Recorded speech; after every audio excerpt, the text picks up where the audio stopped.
All right, so are you ready to get a little nerdy with me today? Always. Great, because we're diving deep into the Twilight Saga today. Thanks, fun. Specifically, we're going to be looking into Irina, one of the vampires from the Denali Coven. Oh, yeah, Irina. Yeah.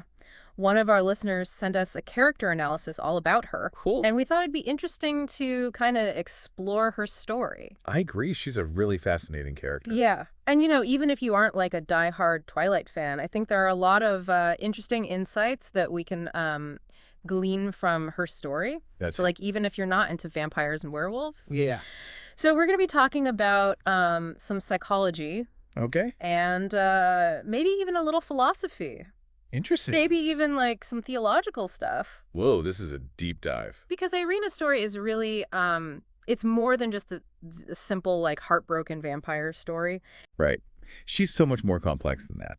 And doing research for this deep dive, I was really struck by how her story touches on all these different themes. Yeah, absolutely. So to like really get a good understanding of Irina, we need to start with like the tragedy that kind of defines her whole outlook on life. Okay.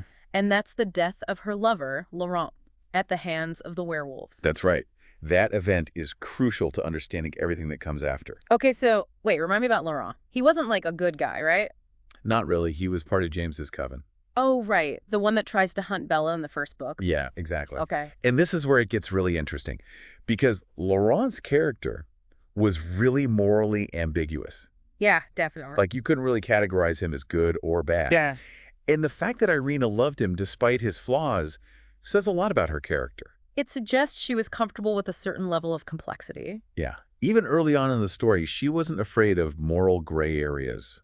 Okay, I'm seeing a pattern here. Didn't the Denali Coven, Irina's family, also have a history with immortal children? You're right. Their mother was actually executed by the Volturi for creating an immortal child. Oh, wow. That's right. I completely forgot about that. Yeah. It's a pretty dark parallel to Irina's own fate. It really makes you wonder about, like, the impact of family history, Definitely. Like, maybe there's this inherited trauma that plays a role in her choices. Or maybe, like, this pressure to conform or even, like, atone for the past. Right. There's so much to unpack there. So we've got Irina dealing with the loss of Laurent, who wasn't exactly a saint, and then you've got this whole complex family history with immortal children, which are, like, a huge taboo in the vampire world. Absolutely. And then she sees Renesmee, Bella, and Edward's daughter, and that's where things go really, really wrong. Yeah. Because she sees Renesmee, who's this half-vampire child, and immediately thinks she's an immortal child. And of course, immortal children are a huge no-no in the vampire world. Right? It's like the worst possible thing a vampire can do, create one. And this one, seemingly tiny misunderstanding, ends up triggering this whole, like, massive conflict that leads to the climax of the entire series. It's true. Talk about a butterfly effect. Yeah. But, okay, I want to play devil's advocate for a second. Go for it. Don't you think Irina was acting out of a desire to protect her world? Of course. She wasn't trying to be malicious. She was genuinely afraid. Like, the Volturis are pretty terrifying. Absolutely. They're the ultimate authority in the vampire world. So maybe she was just trying to uphold the law as she understood it? I think that's a fair point. But that's also what makes Irina such a tragic character. She's not a villain. She's driven by grief and fear, which end up clouding her judgment. This is where I think the idea of grief-triggered moral panic comes in. Oh, that's interesting. Tell me more about that. Well, like, have you ever noticed how when you're going through something really painful, it can kind of distort how you see the world? Oh, yeah, totally. Like, you're looking at everything through this lens of grief. Exactly. And I think that's what happened to Irina. I see what you mean. She wasn't thinking clearly. She was reacting emotionally. Right. So it's not just grief. It's grief amplified by the strict rules of the vampire world and her family's history. It's like all this pressure built up, and she just snapped. Yeah. But here's what I don't get. If she was so comfortable with moral complexity before, why does she become so rigid after Laurent's death? That's a great question.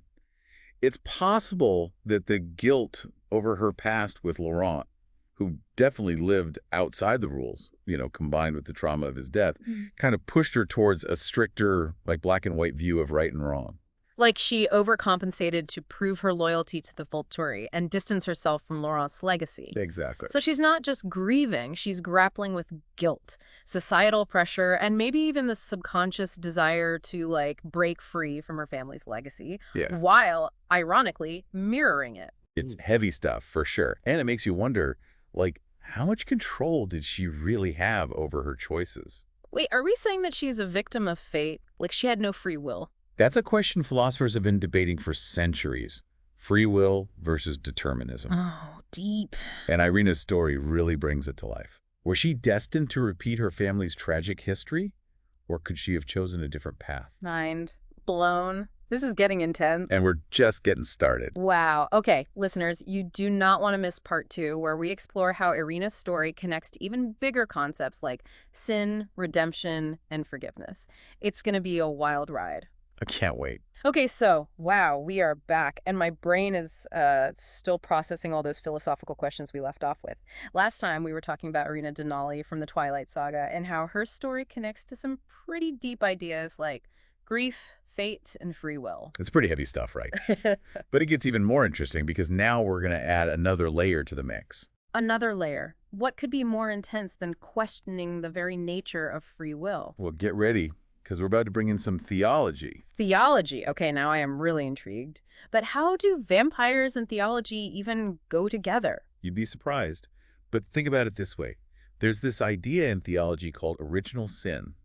It's this concept that we all inherit the consequences of actions that happened before us, even if we weren't personally involved. Okay, I'm following. So you're saying Irina is carrying the weight of her family's past, specifically her mother's execution for creating an immortal child. Right. It's not about blaming anyone, but it's this idea that we're all born into a world that's already been shaped by choices, good and bad, that came before us. So even though Irina didn't create an immortal child herself, she's still burdened by that legacy. It's like she's trying to atone for her family's sin. Exactly. She's desperately trying to prove her loyalty to the Volturi, to distance herself from her mother's actions. But what's so tragic is that it's this very desire that leads her to make the same mistake. It's like this horrible self-fulfilling prophecy. She's trying so hard to avoid repeating her mother's sin, but ends up falling into the same trap. Wow. Okay, so we're talking about this through a theological lens. What about redemption then? Can someone like Irina, who made such a huge life-altering mistake, be redeemed? That is the question, isn't it? And honestly, there's no easy answer. It's something that's been debated for centuries. But what's really interesting is that the Twilight Saga actually tackles this very idea. Okay, remind me, how do the Cullens react to Irina's actions? Because she did, although unintentionally, put them in a really dangerous situation. And that's what's so powerful about their response. They choose to forgive her. They forgive her, just like that. Well, it's not simple, of course, but they understand that she was acting out of pain, out of fear. They recognize that she wasn't inherently evil or malicious. Okay, so how does forgiveness connect to this idea of redemption? I'm trying to keep up with this theological thread. Well, some people believe that true redemption requires forgiveness. And not just from, like, a higher power, but also from the people we've wronged. So in forgiving Irina, the Cullens give her a chance to find peace, even though she dies. In a way, yes. And her death, as tragic as it is, becomes this catalyst for change. It forces the Cullens and the entire vampire world to confront the Volturi's tyranny. So her actions, although misguided, end up serving a greater purpose. They push everyone towards fighting for a more just world. Exactly. And that fight, that struggle for something better, it embodies this idea of redemption. It's not just about individual salvation. It's about collective efforts to break free from cycles of injustice and create a better future. Okay, that's a really powerful message. And it's something that we see playing out in the real world all the time, right? These cycles of injustice and the ongoing fight for something better. Absolutely. It's a timeless theme. But are you saying that Irina, despite her huge error in judgment, is redeemed? I think it's a complicated question, and ultimately it comes down to individual interpretation. But by highlighting these themes of forgiveness and sacrifice, the Twilight Saga at least allows us to consider redemption as a possibility, even for characters like Irina, who are flawed and make mistakes. So we've gone from psychology to philosophy to theology, all through exploring this one character, Irina. Who knew she could be so complex? It's amazing, right? It makes you think about how we all tell ourselves stories, how we grapple with guilt, and this longing for redemption. It really does. And that's not even all. Remember those real-world psychology connections I mentioned? Well, buckle up because we're about to dive into those next.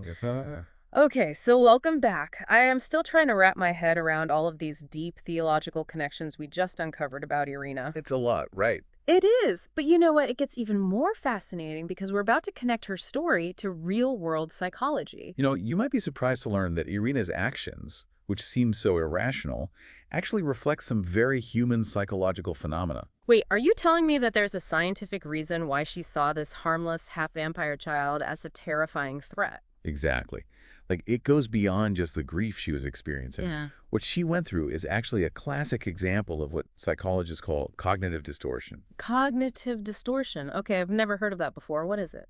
Basically, it's these thinking patterns that aren't really based in reality, but are driven by, like, our fears and assumptions, and even how we've been conditioned by society. So our brains are basically playing tricks on us, making us see things that aren't actually there. Pretty much. And it happens to all of us from time to time. But for Irina, these distortions were amplified by the intense grief she was feeling after Laurent died. So it's like that pain became a lens that just warped her perception of reality. Right. And it wasn't just about seeing threats where there were none. She also misjudged the Cullens, blaming them for Laurent's death, even though it was the werewolves who killed him. And this is where the societal part comes in.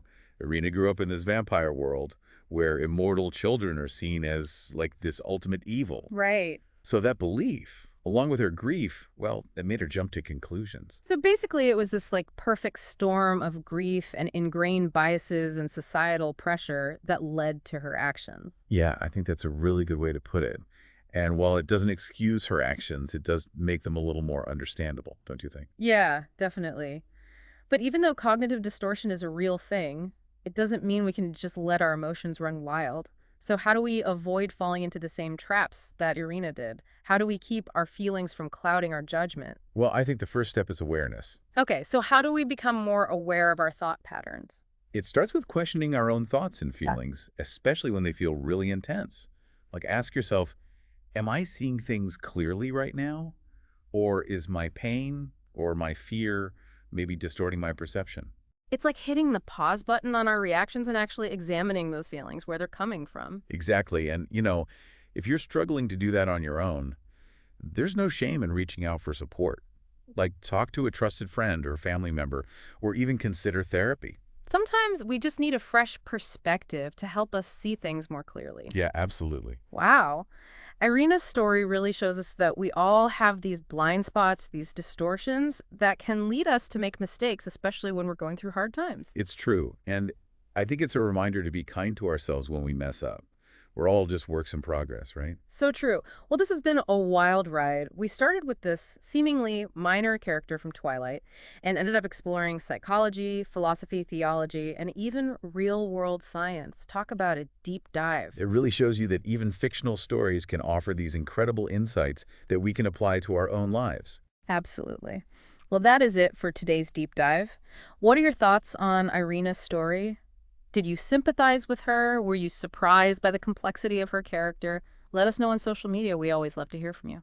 Until next time, keep diving deep and questioning everything.